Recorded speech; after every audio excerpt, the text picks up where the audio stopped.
Hi, guys, and welcome back to the day two of IIDA Summit 2.0. Hope you have been having a very thrilling and enlightening first half. I'm pretty sure you must have, with all the interesting discussions taking place all around both the screens. Nonetheless, it's time for something even more interesting to take place right now, which means it's time for our panel discussion, which is there. So welcome back to the IIDA Summit. This is architect Benita Ghoshal. I am the editor-in-chief of the East India Perspective. So the panel discussion, that is the topic on which the entire discussion will be taking place, is entitled Gradual Seeping of Technology in Design Process. So Indian architecture is obviously, it's like a fertile land. We have been able to seep in a lot of styles which are from various parts of the world. Where technology is concerned, also we have not been very backward. We have been able to, really experiment and create styles and create design ideologies which are very modernist, very contemporary in their implementations. So this is what we are going to be discussing about, that how much has this seepage, has this entanglement happened? What is the benefit of this sort of an entanglement? Which way are we headed? And so on and so forth. But of course, I might be one of the people, but there are much more talented people here we have on the dais whom we are now going to bring forward. So first and foremost, let me introduce you to our moderator of this panel, which is Mr. Ram Khandelwal. Hi, Ram. So, Ram is the founder of Urban Innovation Lab. He has over a decade of experience in urban sector consultancy, ranging from policy to implementation level in smart cities, housing, mobility, water, solid and liquid waste management, and municipal infrastructure. His recent interests include sustainable spatial development, climate action, and urban innovation. So, let's all welcome Ram. Thank you so much for being here. Going forward with the rest of the panelists of our this very amazing discussion that we are going to have. So first we have Mr. Pankaj Bhagwatkar. So Pankaj is the alumnus of Architecture Kolhapur and graduated in the year 2009. He is the founding partner of Studio PPBA with architect Pallavi Arvade at Pune, which supports interaction among designers and professionals at grassroots level to solve design issues. The ultimate aim, he believes, lies in bringing people together through design and creating opportunities for them to modify their own landscapes.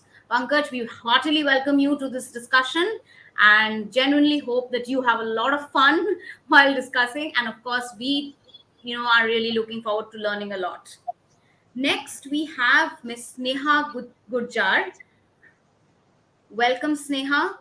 Thank you so much for being here. So, of course, who doesn't know about you and your work? But still, let's just give you a very formal introduction. After that, of course, we would love to hear everything from the horse's mouth itself. So, with over 15 years of extensive experience of designing and leading institutional, industrial, residential, and prestigious infrastructure projects across the country, Sneha is an architect and director of CEM Engineers. As the director of CEM Engineers, one of India's leading comprehensive consultancies for master planning, architectural design, engineering, and project management services, she has been instrumental in steering the growth trajectory of the firm for the past decade. So we welcome all the panelists and the moderator on the dais. And Ram, I would genuinely request you to please take it forward from here and let us all hear, all of you, share all your thoughts and ideas, which I'm pretty sure will be something that we have never heard of. And we are more than excited to be educated and to be learning about something new. So please, Ram, take over. Thank you, Benita. Thank you for such a generous introduction. And I'm so pleased to meet the fellow panelists, Pankaj and Sneha, who are here today. Uh, we will now start the panel discussion on this. So, just to set a context, I would like to highlight a few points which I felt. Uh, Over last 2 decades, there has been a tremendous impact of digital technology on architecture profession. We have seen that designers, interior designers, architects are using different kind of tools to design, build, document buildings. They are digital tools which are used to communicate with clients, with other architects. One of very common, most common tool that most of us use is 3D modeling, which is used to present how we visualize various spaces. We use animations, we use various kind of 2D and 3D modeling techniques to showcase that how a building construction site will look before and after, so that to give a perspective that what we can expect from our designers and our engineers. With that, we know that construction industry is the second largest industry in the world. It includes construction of buildings, architectural work, engineering works such as bridges, roads, railways, pipelines, dams, canals, and so many other things. But we see that this industry is largely dependent on a lot of manual processes. There have been a lot of leakages within the sector, a lot of inefficiencies within the sector. The current processes of designing, building, contract management is actually prone to a lot of errors, is actually prone to a lot of uh, leaks, because there's not a fully digitization which is available. Nowadays we are seeing new technologies like blockchain which is coming into play. We see that distributed ledger systems are being in place, which provides transparency to all the parties. All the parties can come on a common platform and can see how do they operate, how do they exchange information, and how do they keep each other updated. In this world where climate change is a serious issue, we have to make the most of the resources that we have. With buildings consuming almost 40% of global energy consumption, we have to make the best of resources that we have. And that is why digital technologies become very important and imperative to sustainable buildings. With this context, I would now like to kick off this panel discussion on our theme of this discussion today, which is gradual seeping of technology in design process. I would now like to invite our esteemed panelists to share their views on current trends, opportunities, and challenges in the technology application in architecture and building fields. With that, I would request my fellow panelist, Mr. Pankaj Bhagwatkar, to come forward and share his views with us. Over to you, Pankaj. Yeah, thank you, Ram, for this. Um I think first of all, I will just share the small presentation. Our works basically what we do.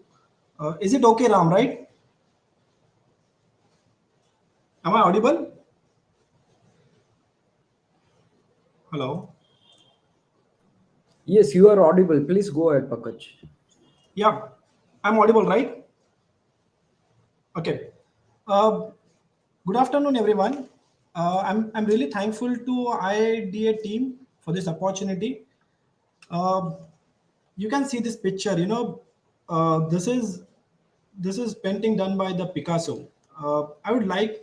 I mean, everyone is well versed about this painting. I too like this and would love to have this on my decor, in any of my wall. But the major difference between the art and architecture is we cannot hang architecture on the wall like this piece of art. So similarly, we cannot just make pretty buildings. We need to find the purpose for our buildings, and at the same time, it should negotiate with the surrounding context as well. So we as a small team of architects here in Pune, we believe architecture should evolve from the place on which it stands. It should respond to the climate, functionality, available technology, and the aspiration of the people, which is very important to us in the studio. This is one of the best building in the world, I guess. This is Ellora, Kailash Temple in Ellora in Maharashtra. This is so deeply rooted into the context, which nobody can take out that mountain. This is the temple which actually carved from the top and gradually seep inside the mountain. This the quality of the space and I'm sure they must have used the best technology in I mean, thousands years ago. which today also we cannot match with. Look at the plan. It has an order. It has that depth. This is the best thing, I guess. The architecture should speak about. So this is, I'm just sharing one of our project. This is one very small building in the city skirts. Uh, this is one. See, these days, we are very fond of using words like sustainable and green architecture very, very loosely, But what I believe is any process of building in itself is not sustainable. And I think as a community of architects, we must understand that, and if we start, start understanding that part, then we can, leads towards the betterment of the society. So as I said, this site is, in the city skirts. On the side there was a small dilapidated structure which you can see here. I'll just quickly run through meticulously. We have procured the material which we can recycle it, and many materials actually on site we recycle. We try to, procure out of the site, and then try to uh, create a vocabulary throughout the project. Then even the materials, this kind of benches which we bought it from the scrapyard, which is 2 kilometers from our site. And so everything, I mean everything on the site which actually we bought it, which is either a scrap or which we recycled from the previous building which we demolished. And this is the small plan where you enter into the this gray portion. If you see, this was the actual plinth of the old building which we use it, so that we will not disturb the flora and fauna around. And this was the kitchen courtyard. Water body, actually it is formed because of the existing contour on the site, which you can see on the in the section parking. And again the washrooms, again it was an existing clean there. So basically our idea was to not disturb too much onto the site, and the building should, lightly sit onto that site without disturbing the surrounding. Again, the many things on site. This was section, as I said, on the right of thing. You can see the road, and there was a gradual slope there. So we used it at the water body to enhance the microclimate there. And you can see how we, started again reusing those material which we procured from the existing building. Even you can see the colors, which was there in the old building, which we try to sensibly we keep it there only, because this was uh, uh, before there where we intervene, I mean. So again, the mangrove tiles which we used for the walls on the west side, and we purposefully we protruted out to get the shadows casted, so that it will cool, that wall will cool itself, and it will cut off the harsh sun. This is the during construction. These are the one of the images which you can feel the project. Um, so basically the idea was to, recycle everything. These days, we try to call it green architecture, and I think green architecture is where you can, save something, where you can use some old thing, where that is what is, I think, green architecture and sustainable architecture all about. So these are few references and images. I'll just quickly run through. So the second project which I'm talking about is an orphanage building. Uh, so basically, uh, this was the plot there. This is the plot which is surrounded by the neighborhood, and which has an access on from this side.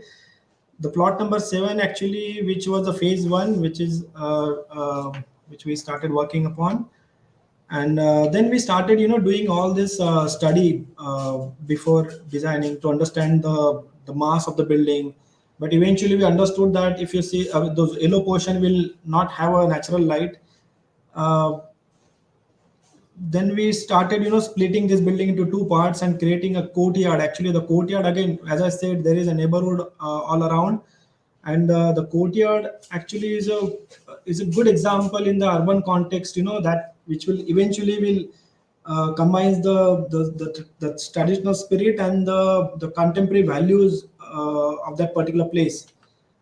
And then we did a sunpath analysis and many things, which actually leads us to uh, to have something, something to cut off the glare from the south, east and west side, and to open the building on the north and south side. And actually, because of this also, we got the privacy also from the immediate neighborhood, because this building is for the orphan girls. So the client didn't wanted to have any nuisance in future also.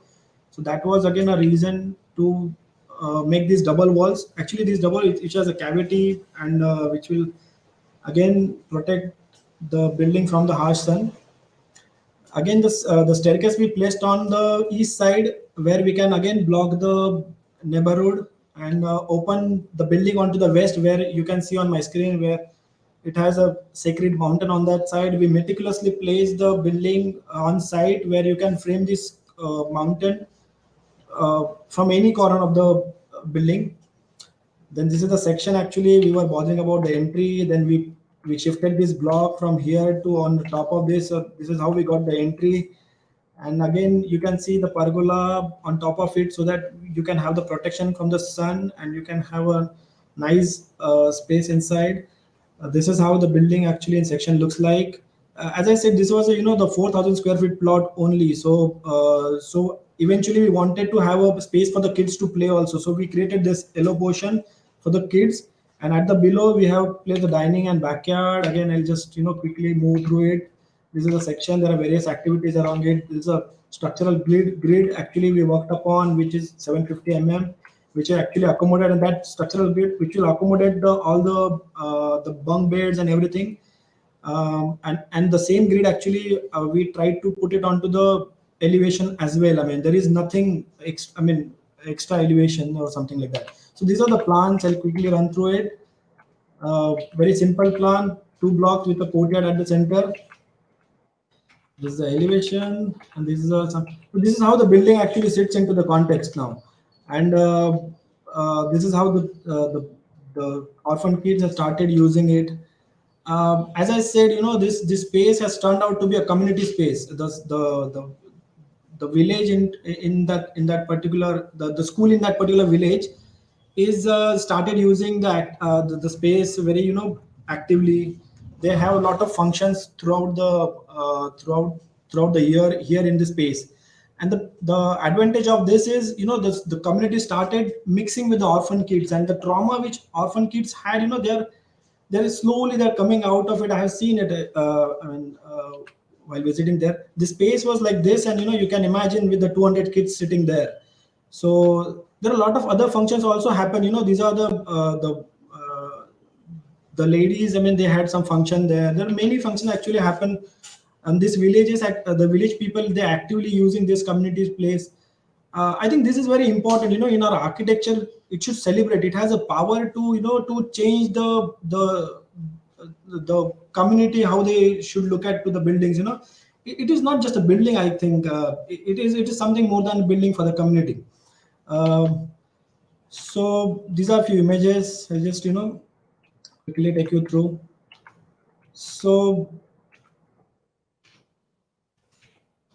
yeah, it is not about the greatness of doing something for these little ones, but an attempt to share the responsibility of molding this younger generation within the society with little more love and affection. This is what we believe actually. I mean, while we're doing this building, these are a few reference images. I mean, these are few ongoing projects which we are doing right now, which are again for the society and for the communities. It is not only for single handled person. In every project, we try to bring the larger picture of the project. Whether that project is just 500 square meter, but we try to see the major impact of that project, how that particular building will be happen, will affect the neighborhood and the surrounding, how people will react to it. So there are many things which we think before, and I think everyone should, this is what we believe. I mean, These are a few ongoing projects which are on the site, and these are one small school which we are doing near Parner near in Pune. These are one community center. So this is one small house which we did for a farmer recently. So this is one building which we are recently will finish in Pune itself. It's an office building. Uh, so I'll end my talk with this small note. We live in a world with 21st century technologies, but the human is still a prehistoric. I believe we are still moved by the emotions and the beauty, and I think the architecture should cater to the primordial while it is on the cutting edge technology. Thank you so much, Ram. I think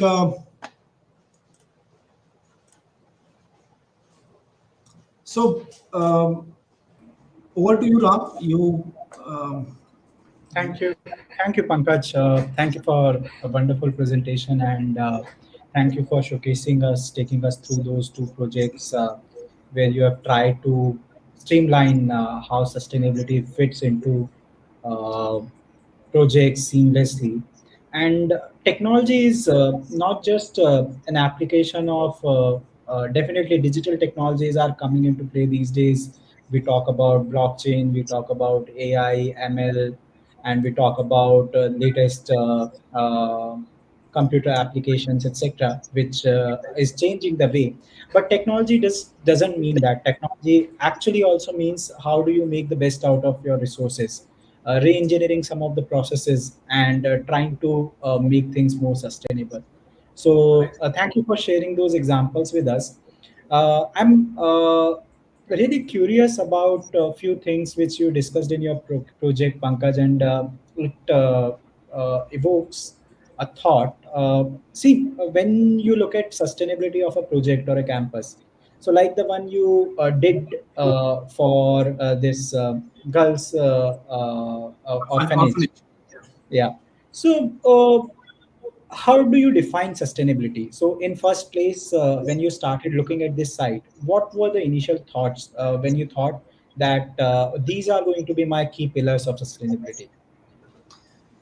See, actually, before we intervene, uh, before we intervene on the site, we actually visited many orphanages. So there we have seen many spaces which is darker, and there were not habitable spaces. So we, despite of having a tight site, we thought we will at least have spaces which is has more light and ventilation, natural light and ventilation, obviously. So eventually that will leads us to towards sustainability, and the obviously the my client's function. I think that rationality in the design is very important. Even while having many things, as I said, I mean, in every project of ours, we think about the neighborhood, how the neighborhood will affect due to this project. In this particular project, we thought of that space which you seen on the ground floor, which is actually for the community, so that community slowly starts seeping into the building, and they'll start using it. And the on the above they have the kids where without disturbing them, they can stay on top of it.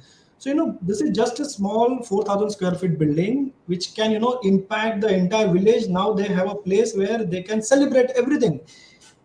Keep in mind, every little function they do it in here. The Deepotsav, during the Dashera, they every festival they celebrate here. I think that slowly leads these kind of things towards the sustainability. Because it is for the people. Instead of just building pretty buildings, I guess if we start understanding the needs of the people, that will be the need of the time, I guess. Yes, yes, I totally agree. I think you have highlighted three very beautiful principles, Pankaj. First is community living. That how do you create spaces that actually are made for people to whom this space belongs? How do Right. we make it more interactive, more active, and more usable? And Exactly. secondly, I think you have very strongly highlighted that what is the nature, how do you let the nature seep into it? And the third one is how do you kind of create a social connection. Yeah. connection between the people. So, very important points.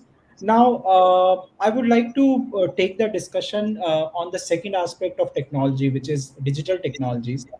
And I would like to ask Pankaj yourself, or maybe Sneha, if you may want to respond. Uh, how do you think this new digital technologies is changing the way we practice architecture and interior design? I think Sneha can uh, take it ahead. Mm, I think one, it is making things accessible to a broader base. Essentially, because I feel a lot more people have the power in their hands now because of technology. So when you deal with clients, you know that they can also go and see things. They can also look things up. They can also experience things. That's one. And I feel the process of design has become a lot more interactive. So it's not, you're not talking in a language that the client doesn't understand. You can now actually feel and see and, visualize and actually experience spaces the way you envision them in your studio. So you are able to make them go through that experience much before it becomes a physical reality. And I think, yeah, that is a positive step. Thanks, Neha. I, Uh, I, to- I- I yeah, totally agree. I points. totally agree. Pankaj, please. Yeah. I totally agree with Sneha, because the client understand it in a better way when we show them through this technology, when we show them 3D or whatever. But for us, it's a slightly different story. I mean, in our studio, we try to do a lot of physical models.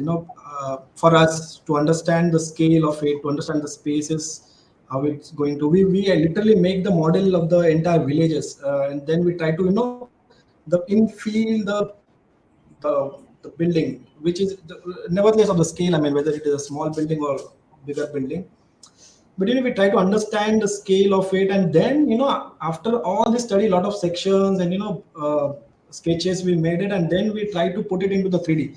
For us, it's a little different process. I mean, we don't directly jump into the 3D, or it is merely only for the client purpose, but not for us to understand spaces. uh, we That's uh, that's very yeah. interesting. That's very interesting. So, how do you see a future of design changing now that we have these technologies? We have augmented reality, we have virtual reality, where people can have that immersive experience of design. So, like you rightly said, Sneha, that now people can experience the reality even before it comes on ground. So we have so many technologies which are coming up. There are 3D modeling techniques. There are 3D printing techniques which can be used for prototyping and so on. With these kind of technologies coming in, and given that we are in 2022, how do you see next 5 to 10 years evolving? How do you see the future of design process changing? Do you think you will be interacting with your clients differently in coming times? Do you think your client can experience spaces in different ways, or the entire gamut of design is going to change? The process of design is going to be changed. Would it be more interactive? Would it be more collaborative? Would it be more intuitive? How do you see these trends changing in future? Pankaj, why don't you go ahead? um, I think Sneha. Okay, fine. uh, See, definitely the future of design is uh, through the technology only. I mean, because over the period we have to, as you know, I mean, in government, like the big scale projects, we have to use the BIM model now. I mean, we don't, we have to have that models. We cannot work now now the way we were using in the 1960s, the when the Corbusier and these people were using, these are the time has changed. We have to accept the technology and we have to go ahead to making this bigger projects. To understand the complexities of it, we have to use the technology, to get the required form of the building, to get the required space of the building. Sometimes uh, we cannot restrict to ourselves to the tools which we have right now. We have to go with the modern technologies. This is what I think. There is no choice for us. I mean, because the complexities has, because the changes and aspirations of the people has changes a lot. I mean, in 20 or 30 years ago, there were very less people were using the air conditioning and the the other gadgets. So suddenly the requirements from the clients has been changed, and we have to change ourselves to make those on the table. This is what I think. Ram, if you don't mind, I would like to weigh in here a little bit. Yeah. Yeah. No, it's actually building upon what, of course, Pankaj said, but in a slightly different perspective. So I am a design journalist per se, and my clients are architects. So, like, unlike it's a slightly different scenario, of course. But even from that standpoint, because a lot of research even goes into that sort of thing, what I personally have felt in a lot of scenarios is, of course, we have to accept the technology. You cannot say that, yeah, I will. Work, as you said, in a way that buildings were constructed back then. But I think with the technology coming in, we often have this habit, like as a normal person also, that we tend to replicate how the technology has been used. See, every scenario and every technology is also different. Okay, if for instance, if a particular type of air conditioning system works in the US or in the UK, that might not be feasible or environmentally correct for India, based on our AQI or based on our population or anything for that matter. So using technology is obviously the way ahead. You have to use those things.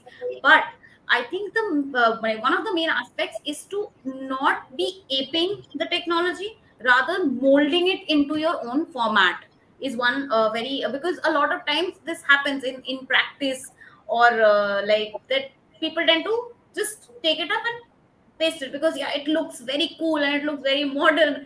But unfortunately, like air conditioners for that matter, if we talk about a very simple technology that came and now it's like everywhere, it is harming us, right? At the end of the day, Right. now we have to work behind to reduce the carbon footprint and to make sustainable or green buildings and stuff like that. But that was even a source of problem, even though it's solved an issue.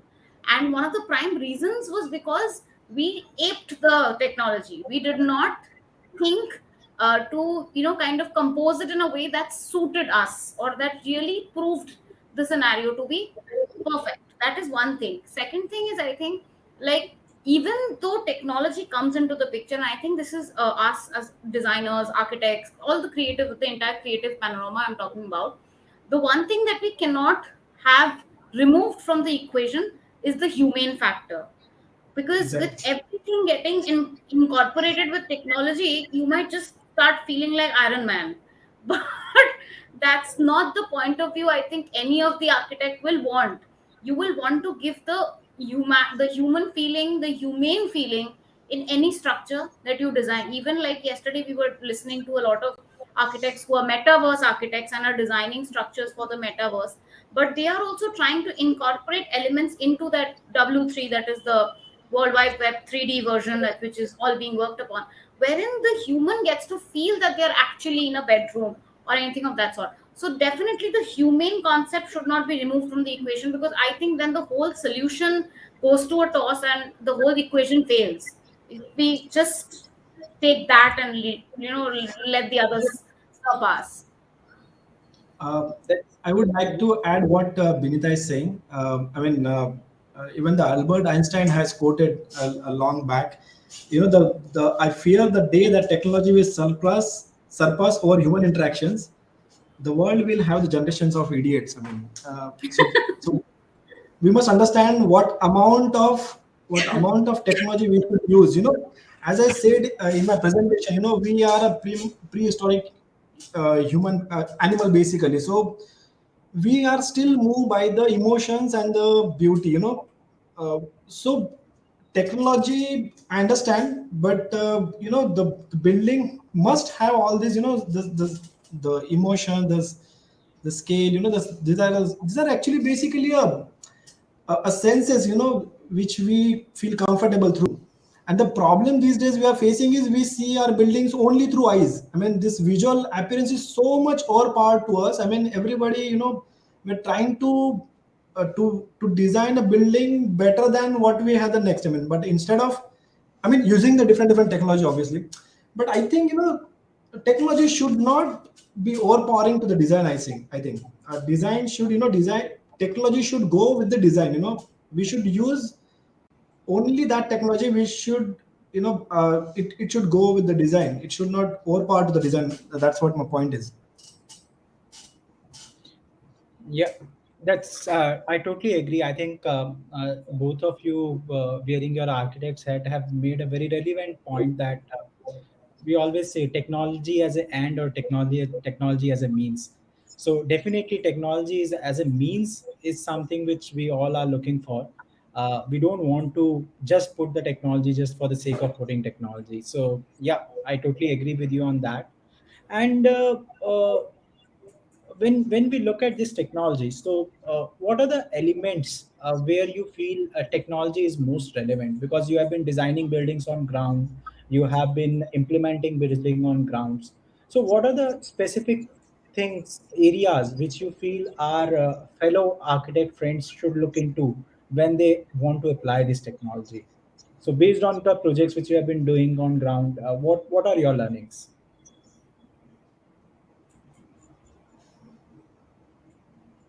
I I'm gonna go ahead and Yes, respond to Neha. that. I think technology, incorporating technology in various scales of building. Beyond a certain scale, technology is part and parcel of the design. Um, because I work on certain large scale projects, I can tell you that it will be impossible to to finish the design process if the technology is not in place at the design process level. So because the complexities involved are just too many. Um, Now, what we have observed is that technology is now also seeping into the smaller level projects. So, when you talk about smaller scales, our homes are also getting more and more intelligent. We all know that airports or large office buildings are all intelligent buildings. So there is back end technology in all of those spaces. Now we see intelligent homes coming through. So we see that technology is seeping into our homes as well, and there is no escaping it. So, but it makes sense to be prudent about where we use it, how much we use it, how much of, like you said, air conditioning, getting, you know, key points back in terms of after the design phase, in the operational phase. Well, did you over design? Is there, are there losses in the system to plug all that? So it's actually got to be a complete cycle. It cannot be an open-ended, okay, at design phase you have technology, at construction, which is what you were talking about, that it's a complete cycle. Construction industry, when you talk about architecture, it's not just on the drawing board, it's on the site, it's after execution, and then it is coming back to you as a feedback. So I think technology throughout the process needs to be incorporated. Very, very interesting, Sneha. Pankaj, do you have any thoughts on this? um, yeah, I mean, uh, for the larger scale, what Sneha has mentioned is has to be go through because of the complexity. She perfectly mentioned, because of. But I think I'll come just one step before that.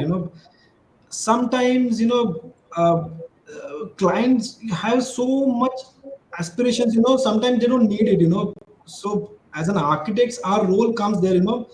See, like she said, I mean, the smart homes. I mean, so I, so some, let's say some families, they have a lot of monies, but they have an aspirations to build a, it's an example, so they have an aspiration to build a smart homes because somebody of their relative stays in US or somewhere, out west. So they saw there and they somehow tries to get into their houses now. So there, our role is very important to tell them what is right and what is wrong according to their life living standards, or living lifestyle. Let's not call it a standard, but living lifestyle, what is good here, as I think Binita mentioned, what is good into this context, what fits into this climate is very important. These days, I see offices like with the with the glass facades everywhere, and they again see glass is a fantastic material to get the light in, but the problem in India is the light gets glare inside the building, and to stop that glare, we again put on the air conditioning, and to stop that glare, we put the blinds then inside just to cut off that glare. Then we put the blinds. Then in the daytime, we get the less in light inside, so we need to put the lights. I mean, this is like a crime. I'm saying. I mean, so we must tell our clients one step. I'm just coming one step before what is the so that first step is very important to us. I mean, we literally spend lot of time to interviewing what is good and what is not good. I mean, I think some little critical thinking has to happen. I mean, technology is good, but at what level, whether it is needed or not needed, I mean, that is a question to be asked, I guess. Very, very pertinent point, Pankaj. I Ram, think technology with a purpose. yeah. Vinita, I have a very interesting question for you. Okay. Uh, so, see, Vinita, you have been covering a lot of, as a journalist, you have been covering a lot of news around architecture and design. And you have must have been seeing a lot of new modern examples of new examples of architecture and so on. So with this technology coming in, what is the trend which you are seeing in market? So we have two practicing architects here, and we have you who's looking at contemporary projects right now across the country. So what do you see in which direction this is going? So, see, if I specifically like talk about enabling and the direction, I was if I just talk about both of it. Firstly, what I see happening a lot, which of course gives me a lot of happiness, that architects are really getting to experiment with their creative prowess.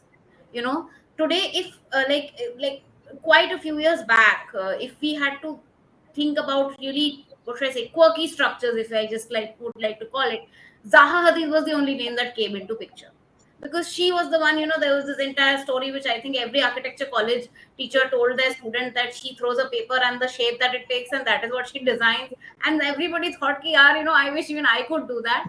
And but it was not possible, because again, technology was much more expensive. It was difficult in a certain context, it couldn't happen. But now, slowly, if you see, even in India for that matter, a lot of challenging towers, high towers, and twin towers, and they stand a lot of steel, a lot of but then yesterday only we saw a project where they have used like steel arches and stuff like that, which actually make you feel like you're a part of some a Jetsons or some Avengers movie.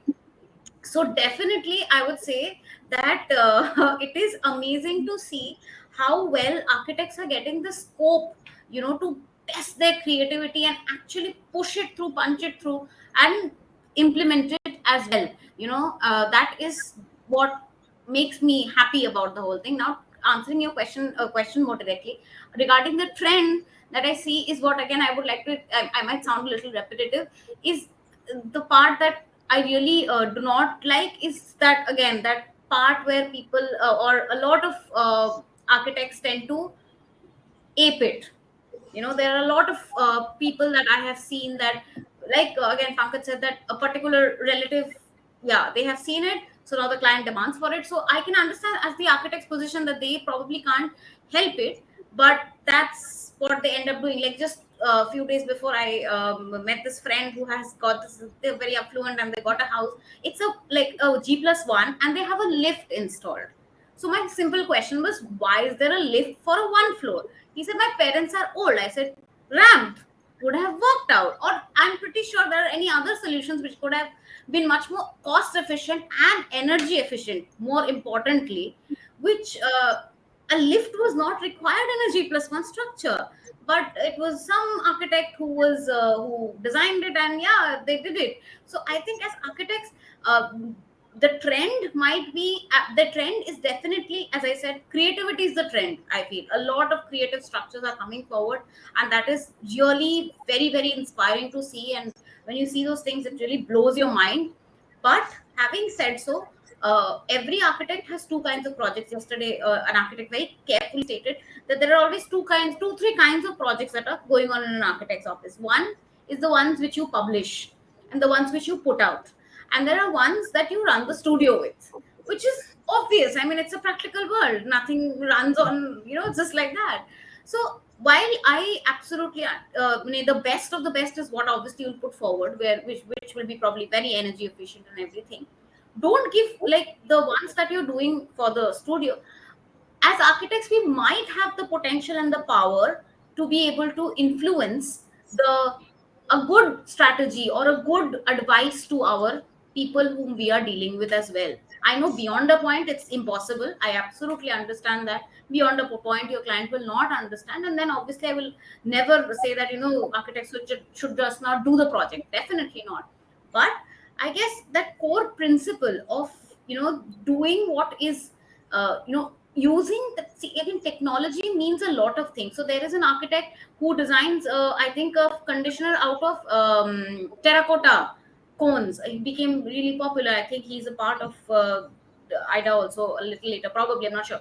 But yeah, out of terracotta cylinders is what he created a natural air conditioner. Yes, it has its constraints. Definitely, I'm sure it has its constraints. And a lot of other people are experimenting with a lot of other kinds of stuff. Yesterday, we saw a very interesting video where an architect was making so basically, the type of sand that cannot be used in construction, there is a particular type of grain of sand that cannot be used.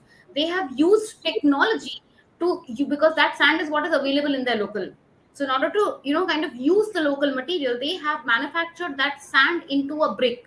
They have used certain systems and chemicals and used that technology to effectively use that sand into making bricks for low cost housing. So that is using a local material, and yet you are solving a problem with the help of technology. So technology is the hand which is being provided to us. Which way we hold it and which way it is being used to hold what is, I think, in the lap of the architect or the designer. And yeah, so that's how I feel it should go about. That's really interesting, Vinita. Yeah, Pankaj, please come in. There are 2 points, I guess. I want to take it ahead from the Vinita's statement. See, there are the problem again is how we see architecture. I mean, as you mentioned, in every architect's office there are three types of project. But the problem is why we are distinguishing like that. I mean, why we call this particular building as a good and this particular building as a bad. See, I'll give an example. One of my very good friend, I mean, he's practicing in Pune. He does all the factory buildings. So he says those are like, I mean, we don't, हम लोग architecture नहीं करते रे. See why our factory building works better than what we sometimes designs. Because it is a machine. They make it a machine which runs very effectively. See, we need to change our mind to see architecture. Somehow in our education system, we have been told us like this is good architecture, this is bad architecture. Whatever works, no, it is design for me at least. So we need to start comparing ourselves like this is good architecture, this is bad architecture. Whatever finishes early, whatever which earns the money, which is good architecture and which takes lot of efforts, those sensibilities. So sorry, not sensible, but space, quality, light. This is good architecture. We need to stop calling it. We need to start understanding the problem of the society, and we need to just solve it simply. If it is a factory building, just solve the problem there. If we start solving the problem of the society, eventually we'll be in a right track. This is what I think. We need to stop analyzing the brackets, because the coming generations, they might take it in a very different way. For them, only Zahadid does good architecture, and maybe the Peter Zumthor doesn't do good architecture. Might happen like this. So we need to start solving the problems. We need to stop bracketing it. This is what my personal opinion is about architecture. And what I forgot now, the second point was, which I thought. um, okay, maybe I'll remind, and maybe I'll intervene in between them. No worries. Please do add as you recall it. So, see, very interesting point. One of the points with which premise with which we started. See, 40% of our carbon emissions are from building sector. So, when you are practicing and implementing buildings, energy efficiency is one of the areas which is really very important. What's the advice you would give to your fellow architects in order to make energy efficient buildings, and what kind of technologies? These could be vernacular technologies, this could be traditional technologies, this could be new age digital technologies. What technologies have you seen working really well to make more energy efficient buildings?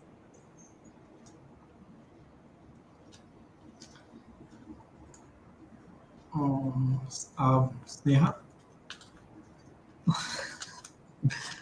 You are under the spotlight, Sneha. Um, what kind of technologies I have seen in energy efficient buildings? Um, I think, in my experience, a lot of this has to do with the construction process. I'm talking from my experience, and when I talk about projects of a certain scale, how construction, the process is handled, what kind of technology you employ is very important during the construction process. So you might envision something on the drawing board, but when it is actually getting constructed, if there is a gap, or if you do not choose the right process or the right monitoring or the right checks and balances, um, you really can't deliver sustainability. So I think that is where it all comes down to the process of construction. Very interesting. Anything you would like to add, Pankaj? See, for sustainability, I think try to save at least a single thing from every project. I mean, try to minimize, let's say, try to save at least a brick. I mean, instead of using, it's an example again, instead of using, let's say, Flemish and English bond, you just use a rat trap bond. I mean, you can save a lot of bricks in that. See, the wall thickness will remain the same 9 inches. Eventually, you'll have the cavities also, which will again help to reduce the harsh sun, which actually our continent has.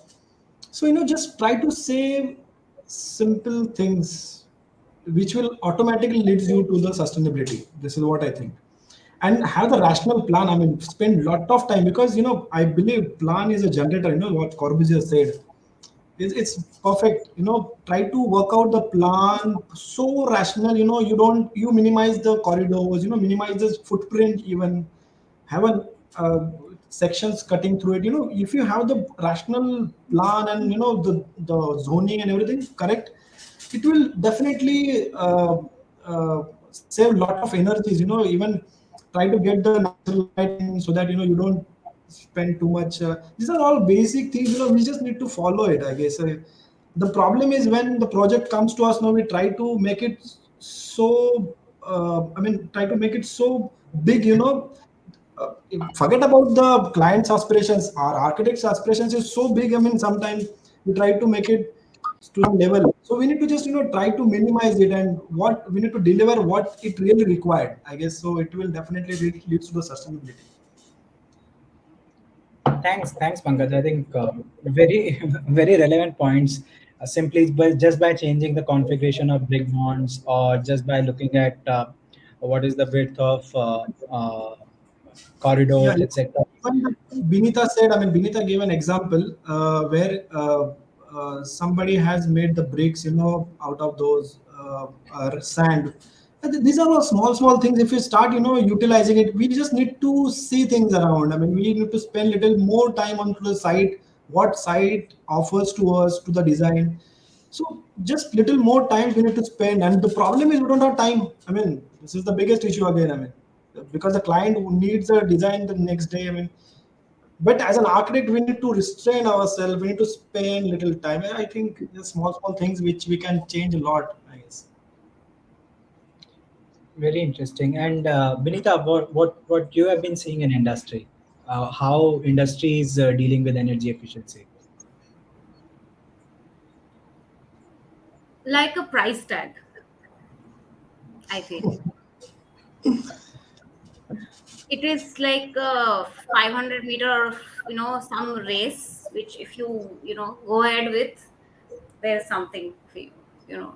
So I have like a lot of times when I really like, let's say, like the design of a structure, or obviously I like the fact that it is energy efficient. So if I'm talking to specific people, and they don't forget to mention it, it's a 5-star rated building. So Fantastic. yeah. I mean, of course that is important, that is important, but even as an enthusiast, forget architect or forget designer, I would like to know how it happened, right? How did you reach this particular level of optimization? Even if we get into specifics like numbers, like it, like how much percentage are we saving on what, or etc etc. And of course I have met people on the other side also, who have not cared about, whether it has been picked up by CNN or not, but they have cared about the fact that the places that, it has been used in, what sort of a difference has it made. Like just a while back I was stating about this architect who has created this conditioner out of terracotta cylinders. So I remember having a discussion. He said that it's installed in one of the factories. Okay, it was very hot in the factory, and therefore they installed it. And of course, so the owner did not want to spend on air conditioning, and I think maybe air conditioner was not a solution to that scenario, because again it was a factory for some reason. I can't recall, it was a long back discussion. But I remember, so once what happened, it broke down. It had a little bit of a issue, and it broke down. So immediately he gets a call wherein, that please come and fix it because it's getting hot. So he said, I felt so good that actually it was able to bring down the temperature to a limit, that its breakdown affected the people to notice it. Because if it was not cooling or, providing the service, you would have not felt the difference if it broke down or anything happened to it. So it's just things like that. So I have met people on both sides of the radar, is what I'm trying to say. Okay. Some which treated like, as I said, a certificate, or whatever star or whatever it is, and some who have actually spent. If we talk about like architect Sanjay Prakash, okay, he's very well known from Delhi for sustainability or green. I mean, few of his projects, or even for that matter, there are more architects, Brinda Somaya for that matter. Yes, so many amazing architects who have done great work in the field, but they have never, like Pankaj stated, stated it like sustainable architects or green architects or anything of that sort. It's no, it's good to know your USP. Of course, it is good to know your USP or the radar you're working on, but it's not just about ki wo tag lag gaya, ya fir I don't know, you just used certain चार solar panel लगा दिया तो yeah it's green, we are using solar energy or something like that. It's the entire, sustainability as a concept is just not about, again, energy efficiency, right? It is to do with even the mental health of the people who are staying or using that particular Exactly. property.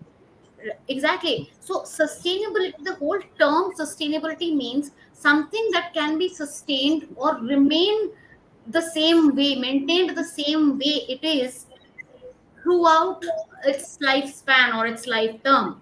Of course, entire realization is not possible.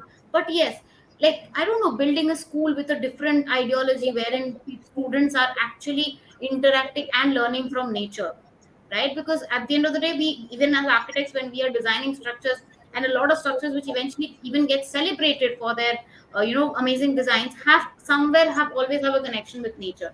I mean, a lot of, even again, in this only technology questions we had previously on yesterday also, people said, where do you start? Like, when students asked them that where should we start from, they said, start with nature. Always notice how nature is using, and what technique are they, is nature using to do this particular thing, then replicate it and use the helping hand of technology, is where that comes into picture. So sorry, I digressed a little bit, but yeah, coming back to your question, it's just that, like, it's treating the whole concept as a concept, as an idea that helps to make the lives, and or for the matter of the world, a better place, rather than taking it as a singular property, because then it's just, again, it's wasted effort. Exactly. Thank you. Uh, thanks, Vinita. I think now I'll just take one more last question from my side, and then if we have any questions from audience, we can take that up. Uh, so uh, I would first like to ask this to you, Sneha, and then Pankaj.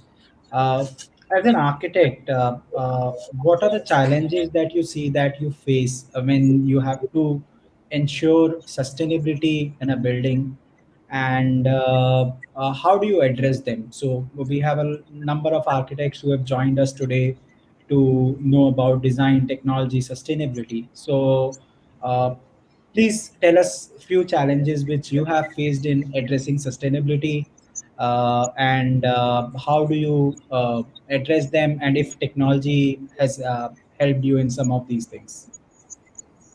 Over to you, Sneha. Um, yes, I believe there are challenges that we faced in terms of when we talk about sustainability on projects.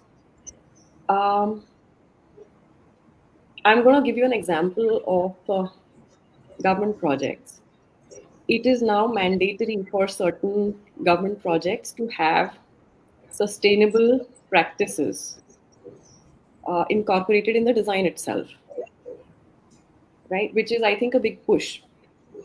Now, educating the client is one challenge when we talk about sustainability, which is, again, which is what Pankaj was also talking about, that we should be prudent in what we suggest.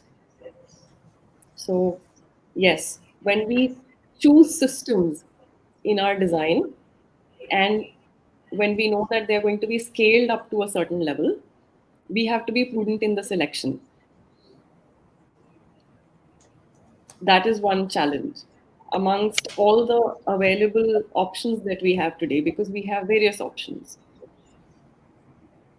And when we go up in scale, suddenly the numbers change, like we say.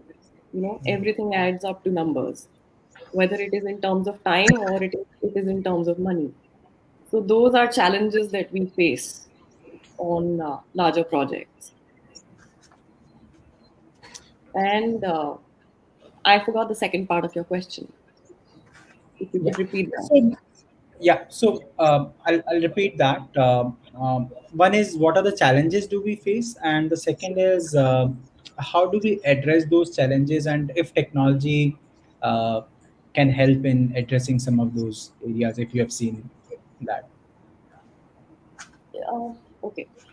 So technology definitely, because there was one such project that we worked on. In fact, that's under construction right now, and where the roofing system became very important. Because in our kind of climate, we have a lot of heat gain from the roof itself, and what kind of roof system we keep, that becomes very very important. Now, because of the availability of certain softwares and which is technology now, we were able to assess what kind of heat gain we were able to cut down, what kind of temperatures we were able to get by proposing the alternative system. And after comparing these two systems, we were able to give a better solution to the government, which in turn is a cost saving as well. So I think in the end, it is a win win for everybody. And that's possible through technology.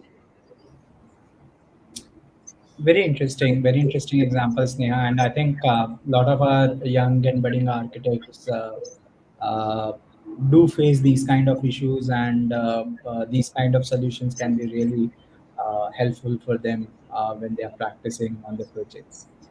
I'll now move the mic to Pankaj. Pankaj, any challenges which you have seen, and how would you have addressed them to achieve sustainability? See, the challenge is only at the time constraints and the freedom for design.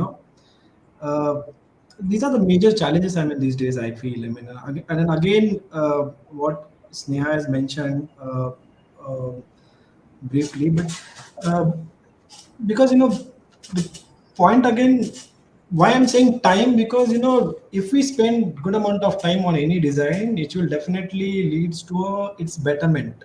And unfortunately we are running out of time always. I mean, as a designers, and again the freedom of design I said. I mean, so definitely technology can help into this many times, where we can save a lot of time by using certain tools. We are building one. We are designing one building in Bijapur, which is for the women. Actually, these are the widows around, and we are making some facility buildings for them. So there we use many technologies, like it is a dry area. Basically they don't have literally a water to construct also. So we measured all the groundwaters. These are kind of technologies. Otherwise, we would not have understood the depth of the water went to 750 meters. Sorry, 750 feet. It's so deep. There. So these are things which leads us to design that particular thing. We are make so many things to recharge the every building has now, I mean, changed. The entire design has been changed. So definitely technology helps in a better way, to understand the site, to understand the context in a better way, I guess. So stick to the basics, and use the appropriate technology, I guess. That is what I can say at the end. Thanks, Pankaj. I think we have some questions coming in from audience. Uh, Very interesting question. So, is India lacking technological awareness?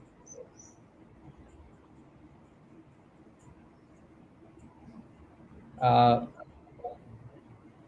Sneha? No, I don't think India is lacking technological awareness. Um, Definitely not, because I think now with the boom that the construction industry has seen and the kind of buildings and facilities that we are building, I don't think we are lacking any technological awareness. Okay. Very well noted, Sneha. I think you made it loud and clear that we do have the skills to implement the latest technologies, uh, and we are doing it. Next question I have from the audience is, I'll read it aloud. Pankaj, Yeah. maybe you may want to look at it. Uh, Technology is a tool, that is what has been taught to us. But does nowadays designing is much driven by softwares and not by creativity? Or are the software the extension to push our boundaries? What do you feel? See, I partly feel yes. I mean, because for me, I guess any software should not come in a early of the design process.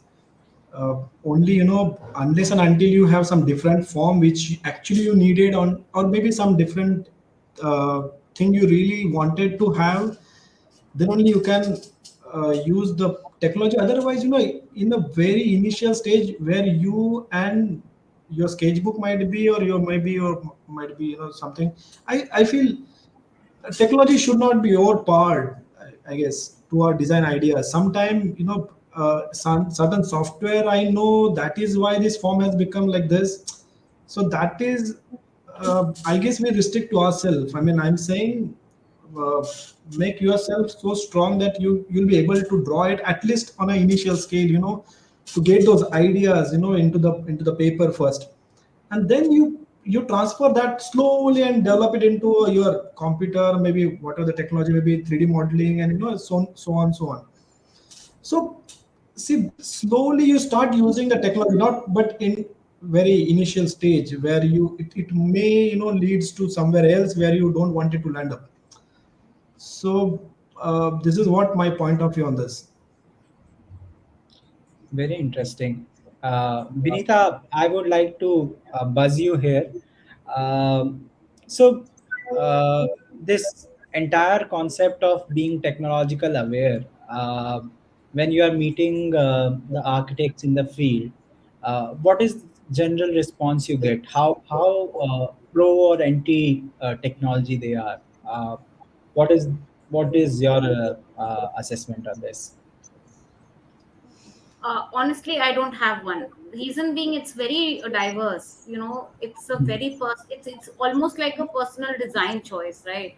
I mean, it's almost like choosing your favorite architect or something like that. Everybody has a very specific sense of design, has a very specific sense of style. Not see, if I mean only softwares, if I go by technology, if I just stick to softwares, then that honestly is not everybody's cup of tea, right? No, it's not something that everybody will love doing or love implementing. Okay, but then some of them have done it because like architect Pankaj says, that probably they have come up with a form that they need the help of certain softwares to be able to implement it.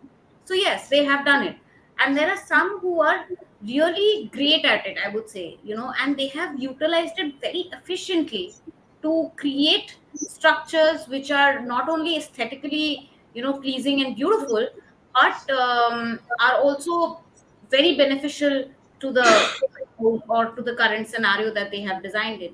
So honestly, when if you ask assessment wise, I really don't, I can't give you a particular answer that people are preferring this over that on that. I genuinely don't feel. Yeah, again, it completely depends on which office, which architect, what sort of designs they are dealing with, and so on and so forth. So now I don't think like there will be a architect who does or is a metaverse office or somebody like that who will say that no, I don't like software. Okay, they will not say that. Yes, there might be a, like yesterday, I think there was this architect we were speaking to. I think I forgot her name, and she's a metaverse architect, and she very clearly said that yes, I do this for a living and I love it. But in my heart, I'm still a little girl from Portuguese who has seen small houses and small cities. So yes, I would like to make that better. So see, that's a very personal choice and a feeling, right? So no, there has never been a very clear cut inclination that anybody has ever given me, that because actually, can anybody come up and say that no, I will not use software or it is bad? It's just impossible to say. Or technology, again, bringing the elephant in the room, the term back, you cannot say that no, I will not use it. Everybody's kind of, we are bound to use it. It has become that's how the things roll right now. But yeah, that's about it. It's a very personal thing.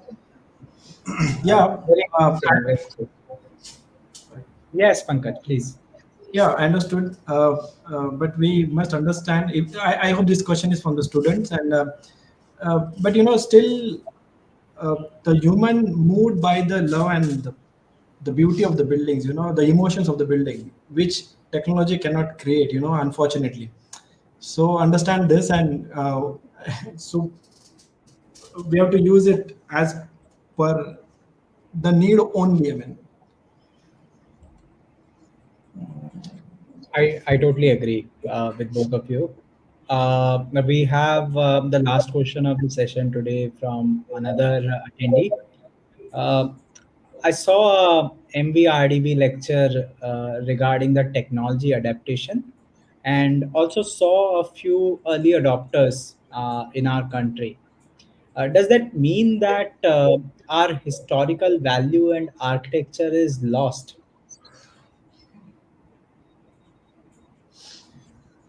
I don't Anyone think of so. Yeah. Yeah, Pankaj. See, I don't think so. See, um, now I'll give an example. I mean, see, in 630 BC, I mean, the Egyptians has done the pyramids. The many things actually they have done there. So, and now it's been foolish if I do the same practice. I can do it in a better way to using the technology. Technology doesn't mean we are losing our historical values and architectural values. See, understand, we need to understand architecture is for the people. It's we are taking it the other way around. So if we start understanding this simple phenomena is then we'll start understanding the values and the culture of the place. It doesn't mean if I do a glass building or a steel building that will in, let's say, right in front of the, let's say, Taj Mahal, that doesn't spoil it. This is what I think, this is my personal view, but it should have a meaning proper. It should have a proper function. It should, I mean, it should tell a story about that particular building, why it has been done in this way, particular way, and this was the maybe the only way, or maybe. So there has to be a story, otherwise. But uh, I mean, I don't think this historical value and architecture value will going lost if we start using the technology. But I'm saying we should use it in a appropriate way. I mean, we should have a stories to tell, we should have ideas into it. The problem is we talk again about the material so much. We start losing the sense of the building, we start losing the spaces of the building, we start losing the function of the building. It's only about to how we see building, how it looks pretty from the outside, how my other colleagues will see the building and they'll praise it. So we need to stay this aside, and we need to start creating a new culture with the new problems of the society. So look at this, the COVID, no.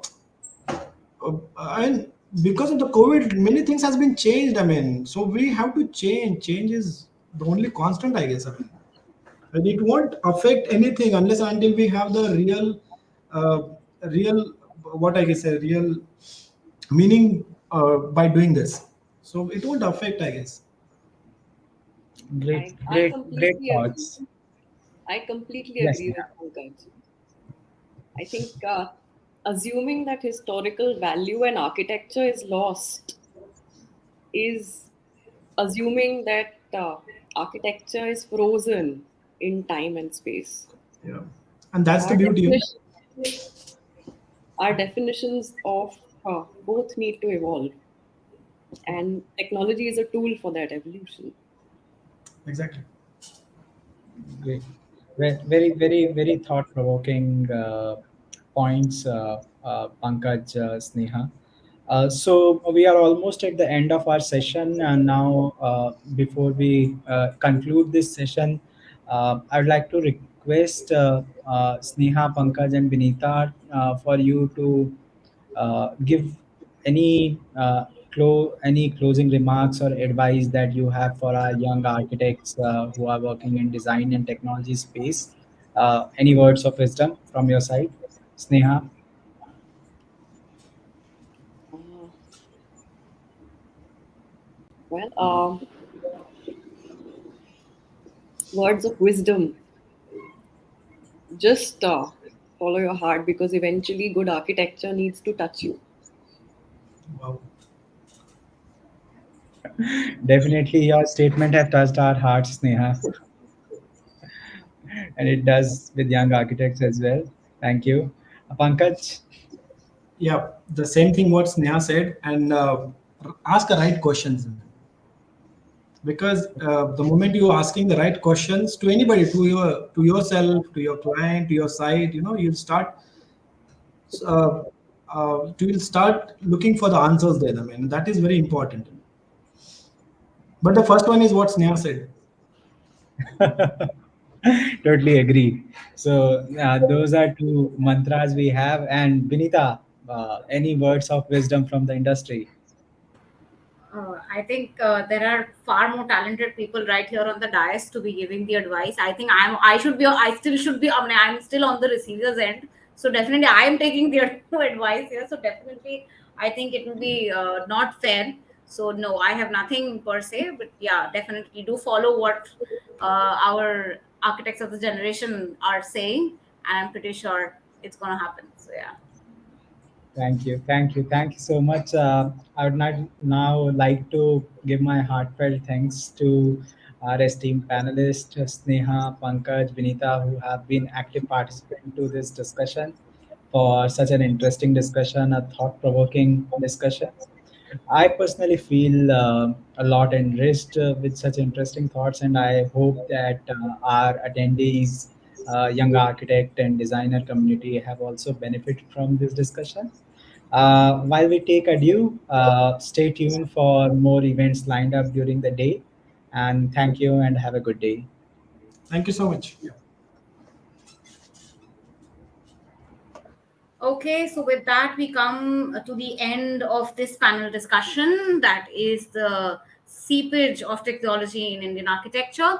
But yes, after a short, just a very short break, we will be back with much more interesting content. Thank you, or a big thank you from on behalf of the team of IIDA to Ram, to Sneha, and to Pankaj for being such enlightening and enriching panelists who absolutely aided us to think in ways that are new, innovative, yet different. Might be harsh, but absolutely the absolute reality.